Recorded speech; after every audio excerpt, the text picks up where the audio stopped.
Hello, I am Simon Benham-Clarke, one of the researchers at the University of Exeter who conducted the evidence review that informed the Education Endowment Foundation's A School's Guide to Implementation Guidance report. In this video, I'm going to talk about implementation strategies to provide you with a general overview of their purpose and use. I will also explain where the guidance report's long list of strategies has come from, and examples of what research says about selecting groups of strategies and adapting them to enhance implementation for a particular need. So what are implementation strategies? They are the actions taken to support the implementation of evidence-based interventions. Implementation strategies support those involved in implementation and address barriers to implementation. So, while evidence-based interventions are what is being implemented, implementation strategies are the actions we take to help get evidence-based interventions into practice in school settings.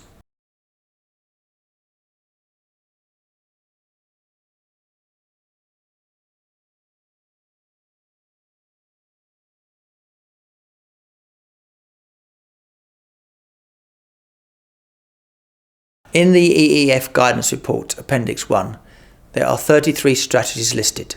Some examples of strategies are: conduct local needs assessment. This involves the collection and analysis of data to help understand the needs of staff and others in the school community, what may be wrong with current practice, and to begin to consider what would be an appropriate approach to use. Needs assessments are often undertaken during the earlier stages of implementation. But because needs change over time, this strategy can be very useful to revisit. For instance, to consider what resources might be needed to extend an approach across a school over time. Another strategy is to develop a detailed implementation plan. The plan should provide a range of key details, including the needs that a new approach is responding to, which will also indicate outcomes to measure. It should also provide detail about the approach, including what the core components are that you would expect to see if it was being implemented well. The plan should indicate other implementation strategies that will be used to support putting the approach into practice, and how both the impact of the new approach and its implementation will be monitored. The plan should be used and updated over time so it can continue to guide implementation. Evidence suggests that it is the planning process, communicating the plan, and reflecting on progress against the plan that is more impactful than simply having a detailed plan.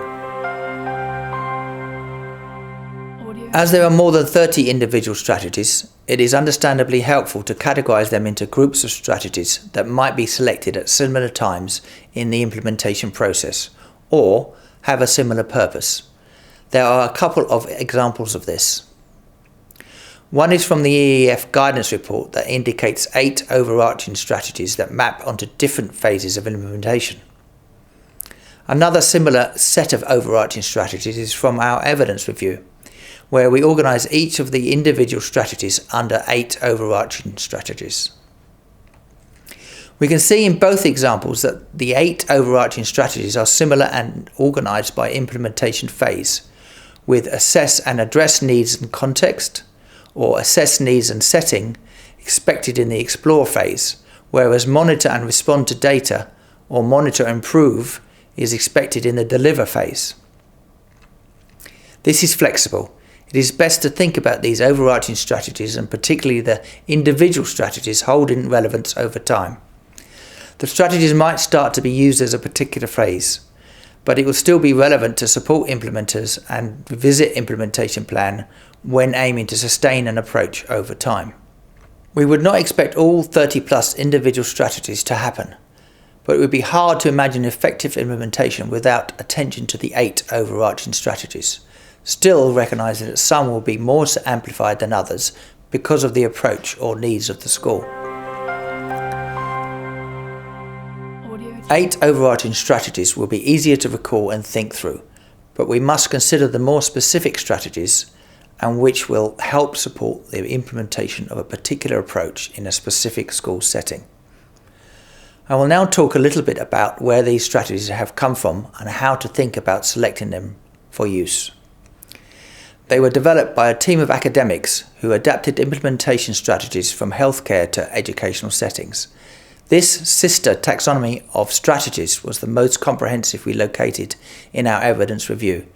There are actually 75 strategies in their taxonomy, but we focused on those where we located research evidence and considered similar strategies together. Our review of these strategies and analysis of how the context and behaviours relate to the strategy led to the 33 strategies listed in the guidance report. We can select strategies based on when they might be used, as already mentioned and indicated in the guidance report. For example, the strategy conduct local consensus discussions is where the school community are involved in the discussions about the need for a new approach and the appropriateness of the approach.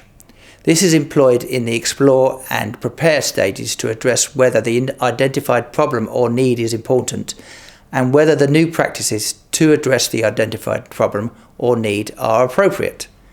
But this could also be used later to assess whether the need still exists and how well the approach has addressed the need to date. Another example would be the scale-up implementation strategy, which would typically be employed in later phases to gradually expand the reach of an approach after completing small pilots or demonstration projects. This is an example of a strategy that might not be relevant if a whole school approach is used. Very often, multiple individual strategies are used together to support implementation. Therefore, we don't use all of them or just one at a time. Two examples from research showing groups of strategies being used are a study exploring implementation of a physical activity policy assessed implementation strategies which had been shown to improve schools' compliance. Two strategies were found to be critical to implementation. 1. Identify, prepare and use champions. 2. Mandating the change. In a study about vegetable and fruit breaks in Australian schools and the characteristics and implementation strategies associated with their adoption, involving students, family members and wider members of the school community, and using high-quality professional development strategies, were the only implementation strategies independently associated with the recommended vegetable and fruit break adoption. This highlighted the importance of parent engagement and staff education and skill development in successful program implementation. Also, there are different ways of doing individual strategies, or they might be more relevant in different situations. For example, in the identifying, preparing and using champion strategy, the champion role can be both logistical in terms of sharing knowledge about the intervention and/or focused on engaging others in implementing the intervention. As such, champions may play a continued role rather than only be key in the early stages of implementation. An example of strategy being relevant in different situations is for remind school personnel. These reminders can come in many forms and for different purposes. For example, direct communication to individuals, like emails to update on implementation progress, or visual cues in classrooms or around the school to support training on the new approach, and leaders visiting classroom to observe the new approach shows teachers and pupils what is expected. The implementation strategy tailor strategies is a reminder that careful selection of strategies to fit the needs of the school, staff and pupils is important. Schools should identify barriers and facilitators to implementation and therefore might need to tailor strategies. Two examples of how implementation strategies may be tailored are as follows. In the strategy develop a system to monitor implementation, potential sources of disparities could exist in terms of which outcomes are monitored and how they are evaluated and interpreted. Also, assumptions could be made about the effectiveness of the intervention or its implementation is equal for all students.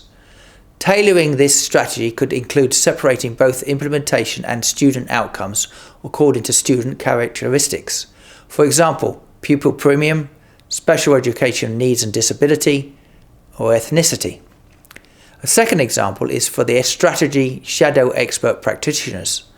For this strategy, it may not be possible to make use of staff at the school, in which case alternatives like visits to practitioners in other schools or accessing video examples of the approach in use may need to be selected. To find out more, including a further explanation of each implementation strategy and an interactive tool used to filter the strategies, see our website. You can also get in touch with us there. We hope this video has helped you to improve your understanding of implementation strategies, their purpose and use. Thank you for watching and listening. Audio Jungle.